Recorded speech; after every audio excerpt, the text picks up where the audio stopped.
नमस्कार, मी ॲडव्होकेट प्रतिभा सावंत. माझ्या यूट्यूब चॅनलमध्ये आपलं हार्दिक स्वागत आहे. आज आपण बघणार आहे, घरातला कर्ता पुरुष समजा मृत झाला किंवा मरण पावला तर त्याच्या प्रॉपर्टीचा हक्क कोणाला, बायकोला का आईला. तर अशा बऱ्याच घरात आपण बघतो की व्यक्ती मृत झाल्यावर त्यांच्या प्रॉपर्टीवरून वाद सुरू होतात. तर मग कायदेशीर तरतूद काय आहे ते आपण आज बघणार आहे. तर बरेचदा असं होतं की कर्ता पुरुष मृत झाला की घरात वादविवाद चालू होतात, परंतु कायद्यानुसार आता आपण अशी तरतूद आहे की हिंदू सक्सेशन ॲक्ट 1956 याप्रमाणे क्लास 1 इयर्स आणि क्लास 2 इयर्स असे दिलेले आहेत. तर त्याचा आपण सविस्तर बघणार आहे की त्याच्यात काय काय तरतूद आहे.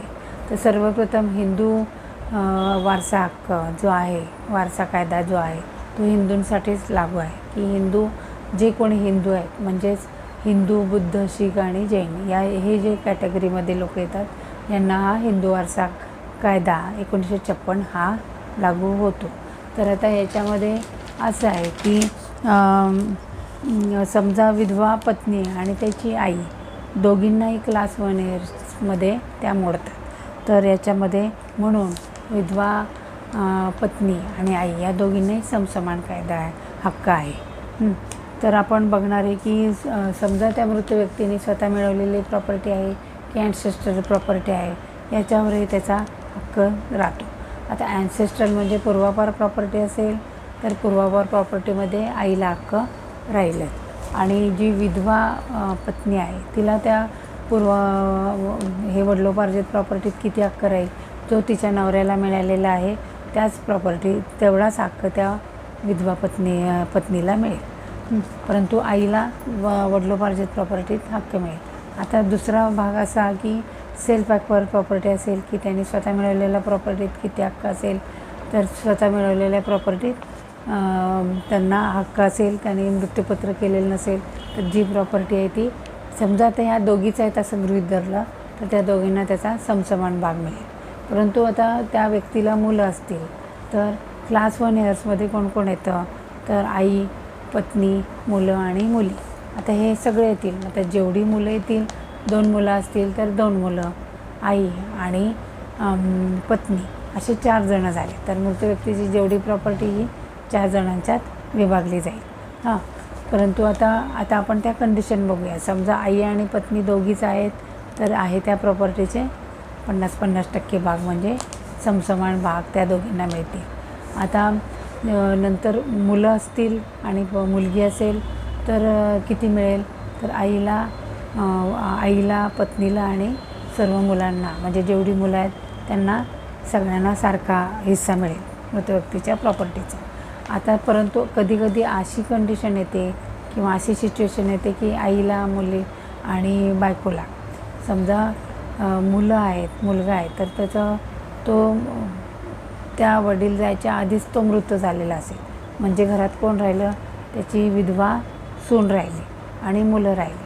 आता जेवढी मुलं आहेत ती आणि विधवा सून आणि त्याची बायको आणि आई एवढ्या सगळ्यांच्यात ती प्रॉपर्टी विभागली जाणार. मग ह्या मुलाच्या नावची जी प्रॉपर्टी जेवढा हिस्सा मिळेल, आईला हिस्सा 1 आणि पत्नीला हिस्सा असे तेवढा हिस्सा होईल. त्या मृत मुलगा जो आहे म्हणजे मृत व्यक्तीचा मृत मुलगा, त्याला जो हिस्सा असेल तेवढं त्या हिस्स्यामध्येच त्याची मुलं आणि बायको येईल, म्हणजे विधवा सून आणि त्याची मुलं. त्याच्या नावचा जो हिस्सा असेल मृत व्यक्तीचा तेवढाच हिस्सा या विधवा सुनेला आणि मुलाला मिळेल. म्हणजे अशा प्रकारे त्याची विभागणी होते.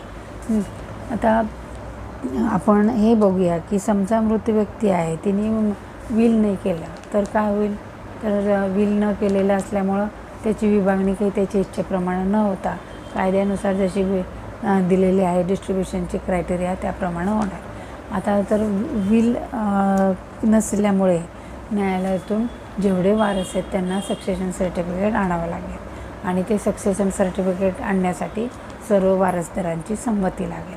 आणि मग ती सक्सेशन सर्टिफिकेट मिळालं की तुम्हाला सातबारावर नाव वगैरे लावण्यासाठी त्याचा उपयोग होऊ शकतो, आणि जी प्रॉपर्टी आहे ती मिळण्यासाठी त्याचा उपयोग होऊ शकतो, हेअरशिप सर्टिफिकेट. तर आता ह्याच्यात सगळ्यात चांगलं काय की जर मृत व्यक्ती आहे तर तिने जे त्याची स्वतःची प्रॉपर्टी आहे तर त्यांनी विल करणं हे जास्त हितावं आहे.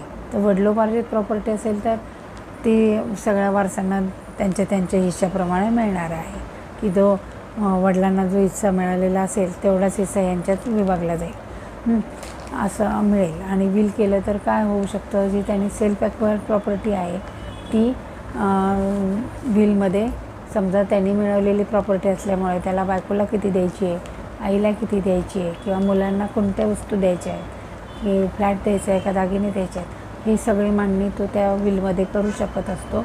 आणि त्याच्यामुळं काय होईल की जी प्रॉपर्टीचं योग्य प्रकारे वाटप करता येतं आणि हस्तांतरण पण करता येतं, की जी कायद्याची जी किचकट प्रोसिजर आहे त्याच्यापासून तुम्हाला अवॉइड करता येते आणि प्रत्येकाला गरजेनुसार त्याला ती प्रॉपर्टी वाटप करता येते. म्हणून विल करणं हे जास्त हितावं आहे, की कमी त्रासदायक, कोर्टाच्या जगदेगीतून लांब होण्याचा उपाय म्हणजे विल करणे. आणि विल करून तुमच्या व्यक्तीला तुम्हाला तुम्ही मिळवलेली प्रॉपर्टी कशी द्यायची हे तुम्ही तुमच्या विलमध्ये मांडू शकता आणि हस्तांतरण अगदी सोपं होऊ शकतं. म्हणून विल करणं हे जास्त हितावं आहे. तर हा लेक्चर आवडला असेल तर तुम्ही लाईक करा, शेअर करा आणि सबस्क्राईब करा. धन्यवाद.